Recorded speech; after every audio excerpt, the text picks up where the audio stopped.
today is two very well-known and established fashion designers here in Thailand. To my far right and to your left is Kun Saksit Pisangsuphong, and in between us is Kun Pisit Jongnarangsin.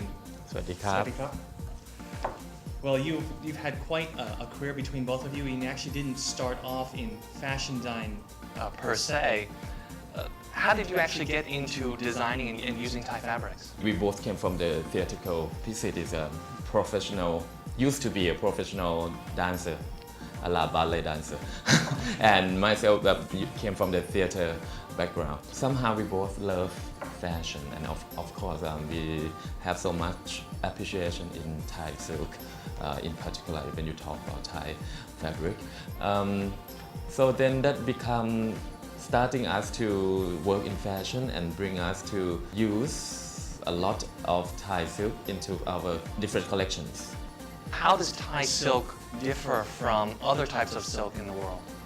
Okay, first of all, when you talk about silk, a lot of people, especially in the West, have the understanding or perception about something that is soft, that is flowy, that is smooth, silky.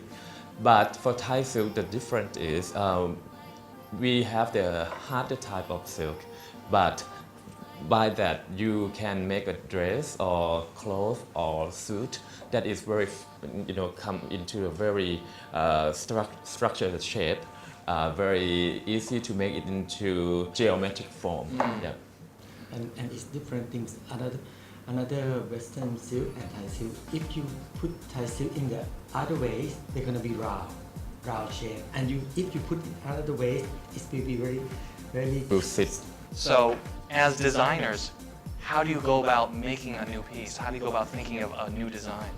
We usually find our inspiration in different culture of clothes. Some of the collection we use Japanese, some we use Chinese, some we use Bhutanese, some we use Indian.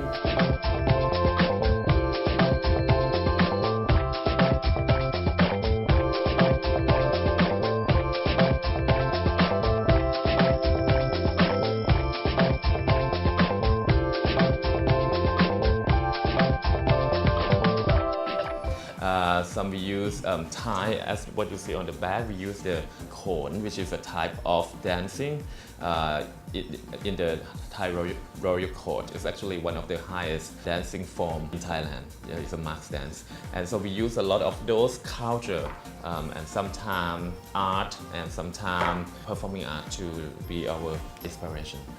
Well, you've also had some very good experience and success. As you mentioned with Her Majesty Queen Sirikit, I know she's a very large supporter of the silk, especially the traditional, how they make it and they dye it as well. Can you give us some background on that?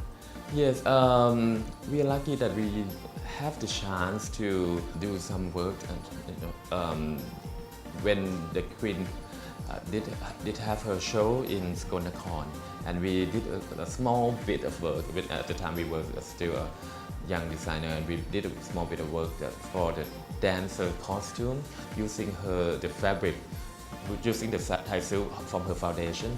Basically, the queens go to village, from north to south, from Isan to some part of south.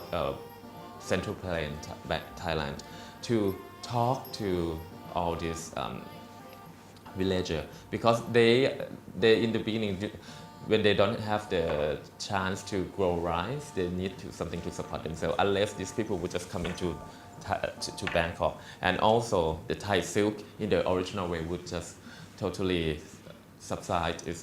Would just totally or just like disappear if it's not going to happen. So what she's doing is she's trying to support and tell them what is the right way to weave, what is the thing that in the international market would look at it as a beautiful, expensive fabric. Also gives us some technique and some for how to make the quality is better than last time, and how to make it very international standard, and how to improve on everything. Yeah, she brought in international designers to her event. When you have in Skonakon that in the time you would have about 1,000 of the villagers sitting and looking at these beautiful models walking with their own silk using top Thai designer, and over there you would have Valentino sitting and watching it, and those are people that working in the grassroots people that working in the field in their daytime. So that is how she made her villager understood that what you make at home, this is the guy that you might heard from the other side of the world coming to see you. What are foreigners? Are they looking for something different when they come to Thailand here? Are they looking for very traditional styles, or are you finding much more demand for more modern, more different types of fashion? I think people look for something different, for sure. At the moment, you obviously have the top high-end brand in the world that people got a good number of people can support it, and then you have the cheap production clothes that made from some of the country that can produce cheaper version of clothes, of garments. So there are people that are looking for something that still affordable but still very high end. So I think that is when Thai designer and Thai silk could fit into the gap. Do either of you have anything coming up soon? Any fashion shows or any designs that you're currently working on that you think are? Yes, we do. We are working for the next season, which is spring summer 2013. And this collection we are working with Christian De Welter, the Belgian artist based in Bangkok, and we are using his painting, which is the painting that based from the tattoo face of Burmese people. So we use those pictures to be an inspiration for our collection, and the show will be at his studio, Warp 54, and it will be next month in November. Well, taking a closer look at this year in particular, I know it's Her Majesty's 80th birthday anniversary. Are there any special events that you're participating in? We are lucky enough to be able to participate in this event. We have decided to design. One is using Pak Khao Ma style of silk. So Pak Khao Ma, it's like it's what the Thai tartan that Yes. A lot of the people in the village use. But there is a Thai Pak Khao Ma style silk that you can see. It's the same type. It looks like a tartan pattern. And another one is using mud mee. And mud mee is the particular kind of Thai silk. It's a kind of silk that we love the most, and it's actually one of the most well-known Thai silk. And it starts from you dye the thread and then weave it into different pattern. And the pattern itself got its different look from north to south, from Isan to Surat Thani. People do mud mee, but in their very own version. Oh, so you can tell just by looking at some fabric, saying, "Oh, this is a design that comes from this particular area." Yes, oh, you wow. can. And that is one event. The second one is in Khon Kaen.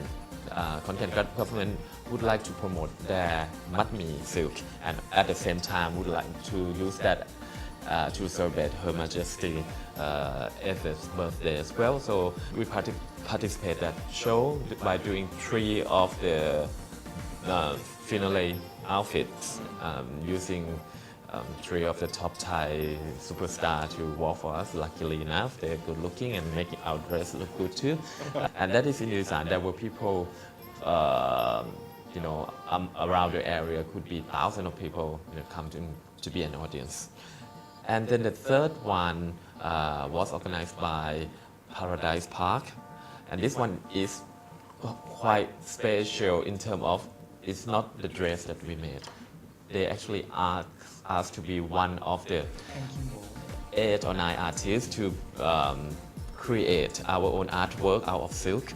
So basically they gave us silk. Mud mee again, we chose to use mud mee again, and you create your own piece of art out of that to hang on the wall. It's a big size, around 3 meter by 1.5 meter. so it's 3 meters long.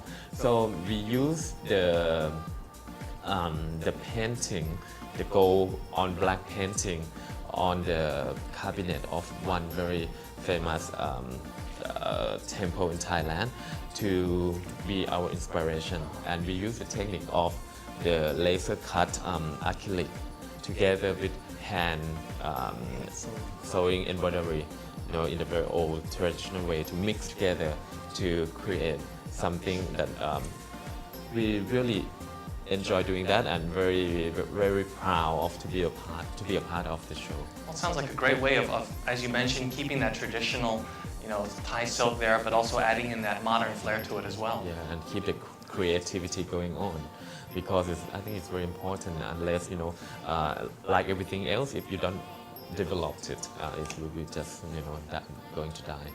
Well, I'd like to thank you both very much for giving us some insight into Thai silks and how unique they are in the world, and also the diversity that you can do in terms of the types of fashion and the design. So we look very much forward to seeing more this year. It's been a pleasure. ขอบคุณครับ